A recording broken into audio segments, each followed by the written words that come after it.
Es un gozo saludarles, mis queridos hermanos, mis queridas hermanas, en la oportunidad de presentar mi aporte al estudio de la lección de escuela sabática de esta semana. Agradecemos al Señor por su cuidado, por su protección, por su dirección hasta este momento y por permitirnos llegar ya a la lección número 11, casi el final de este trimestre que ha sido por lo demás muy especial. Hoy estaremos estudiando la lección número 11, la cual lleva como título El Santuario del Nuevo Pacto. Ustedes recuerdan que la semana pasada estuvimos estudiando acerca del Nuevo Pacto. Esta semana vamos a mirar el papel que juega el santuario y cuál es ese santuario que tiene el Nuevo Pacto en el nombre del Señor.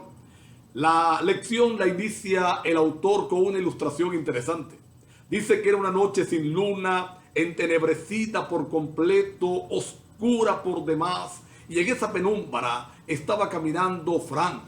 De pronto Fran escuchó que alguien venía detrás de él, escuchó unos pasos detrás de él. Y cuando ya aquella persona se le acercó, le hizo una pregunta: ¿es usted Fran el impresor? Y él le dijo: sí, lo soy, pero ¿cómo usted me conoce? ¿Cómo lo supo en esta oscuridad? Él dice: bueno, yo realmente no lo conozco a usted, pero conozco muy bien a su hermano. Conozco perfectamente a su hermano. Y en medio de la oscuridad, aún en esta oscuridad, yo vi la forma de caminar y sus ademanes que me parecieron a los de él. Por eso supe que era el hermano, porque él me dijo que tenía un hermano llamado Fran. Y el autor va a usar esta ilustración para mostrarnos que de cierta manera se aplica al santuario terrenal. El santuario terrenal era una sombra, una figura, una imagen del santuario verdadero. Así que si la Biblia lo presenta como una imagen, como una sombra, como una figura de un santuario verdadero, hay un santuario entonces real, físico, donde ahora mismo ministra nuestro Señor Jesús. Vamos a empezar a estudiar esta lección. La primera sección se titula Relaciones y vamos a comprender un poco la razón de ser del santuario. Miren lo que dice Levíticos capítulo 26 versos 11 y 12. Tres cosas por lo menos resaltan en estos dos versículos. La primera: mi morada en medio de vosotros. Dios quiere morar en medio de su pueblo. Siempre ha sido el propósito de Dios morar entre nosotros para darnos de su bendición. Mi alma no os abominará, es la segunda idea que encontramos, y vamos a mirar más adelante la razón por la cual el alma de Dios o la perfección, Dios, el Dios perfecto, no abomina a un imperfecto como lo soy yo, un pecador como lo somos nosotros.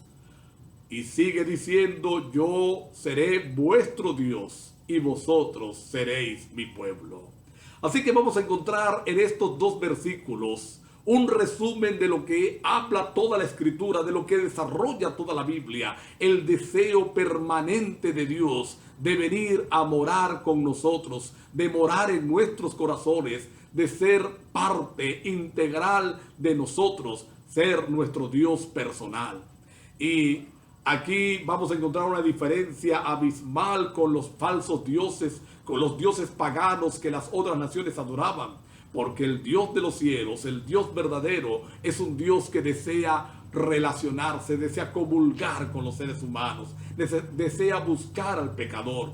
Es la intención de Dios, no es la intención del ser humano. Es el Señor el que busca una relación cercana y amorosa con su pueblo. Tenemos que concluir entonces que la relación es esencial para el pacto en cualquier momento o contexto. Lo que estoy diciendo, el pacto que hace Dios es un pacto que viene a ser parte de, o tiene como significado, como producto, una relación personal con el que hace el pacto. Y ahí entra en juego Éxodo 25, versículo número 8. Ahí está la razón de ser del santuario terrenal. El Señor dijo: me harán un santuario para mí y yo moraré entre vosotros.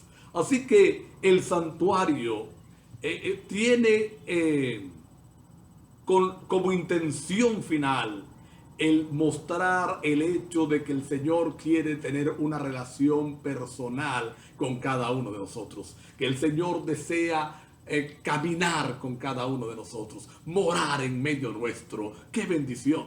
Y nosotros lo vamos a ver cumplido allí en San Juan capítulo 1, verso 24, 14. San Juan 1:14, cuando Juan expresa que aquel verbo fue hecho carne y habitó entre nosotros, trasladó su tienda, montó su tienda entre nosotros. Así que la relación es fundamental. Y quien patrocina esa relación no es el hombre. Mira qué interesante, somos nosotros los que necesitamos de Dios. Somos nosotros los que necesitamos del Salvador. Pero el hombre no hace nada. Es Dios el que hace todo. Dios procura el acercamiento con nosotros. La segunda sección de esta semana, pecado, sacrificio y aceptación. Vamos a mirar un poco entonces qué ocurría en el santuario. Vamos a mirar un poco qué ocurría allí en el santuario terrenal. La forma divinamente señalada en el Antiguo Testamento para el tratamiento del pecado era el sacrificio de los animales. Ustedes recuerdan, Dios había establecido diferentes sacrificios de acuerdo a la penalidad, de acuerdo a lo que encerrara el pecado. Entonces había un sacrificio animal que hacer. Y había una característica unificadora en todos estos sacrificios: el uso de la sangre. Porque la sangre era tratada de cierta manera para poder alcanzar el perdón el pecador. Para poder alcanzar el perdón el pecador. Porque sin sangre, dice la palabra de Dios, dice el apóstol Pablo, sin sangre no hay remisión de pecados. Así que en el santuario terrenal íbamos a encontrar perdón. Vamos a encontrar perdón. Es lo primero, porque el sacrificio de esos animales, el que el pecador trajera el animal y colocara sus manos sobre él y confesara sus pecados, era un proceso de transmisión. Había un traslado del pecado del hombre al animal y él moría en su lugar. Pero nosotros vamos también a encontrar aquí que todos estos sacrificios no eran más que una profecía activa, no eran más que una profecía viviente de lo que iba a ocurrir cuando Cristo viniera y se convirtiera en nuestro sacrificio, pero también en nuestro sacerdote. Cuando Cristo viniera y se identificara con nosotros como el Cordero de Dios que quita el pecado del mundo. Así que vamos a encontrar en el santuario terrenal perdón, vamos a encontrar profecía que los conduce a Cristo Jesús, pero hay algo más importante, o mejor dicho, algo también importante. No puede ser más importante que la muerte de Cristo, jamás.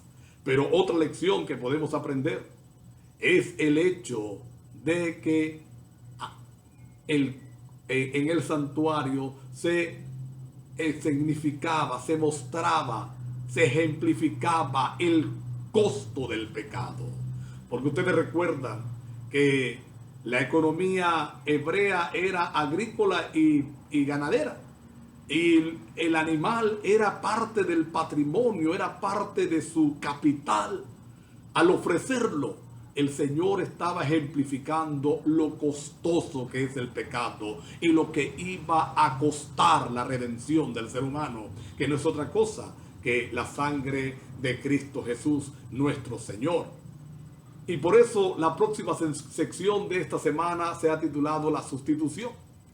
El tema clave en todo el Nuevo Testamento es que Cristo murió como el sacrificio por los pecados del mundo.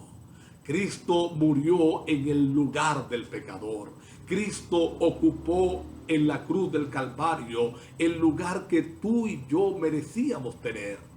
No murió, como siempre lo digo, porque Pilato se lavó las manos, porque Judas le besó y le entregó, porque la multitud gritó, crucifícale, crucifícale. No, murió porque tenía el propósito de traerte redención.